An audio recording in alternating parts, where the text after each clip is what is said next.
నా కృప నిన్ను విడిచిపోదు. యెషయా 54:10. ప్రభువైన యేసుక్రీస్తు కృప చేత బలవంతుడవు కమ్ము. కృప మీ ఆత్మకు తోడైండునుగాక. సర్వకృప నీదేగు దేవుడు కొంచెము కాలము మీరు శ్రమపడిన పిమ్మట తానే మిమ్మల్ని పూర్ణులుగా చేసి స్థిరపరిచి బలపరచును. మన రక్షకుడని యేసుక్రీస్తు నుండి కృపయు కనికరమును సమాధానము నీకు కలుగునుగాక. దేవుడు కృపగలవాడు, జాలిగలవాడు, దయగలవాడు. కృప వెంబడి కృపను అనుగ్రహించును.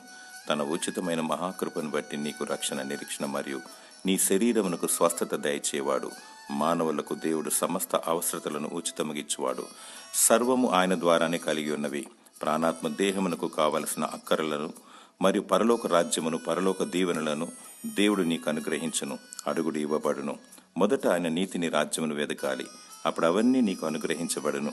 దేవుని కృప నిన్ను విడిచిపోదు. దేవుని స్తుతించు. దేవుడు తన కృపచేత నిన్ను దీవించునుగా.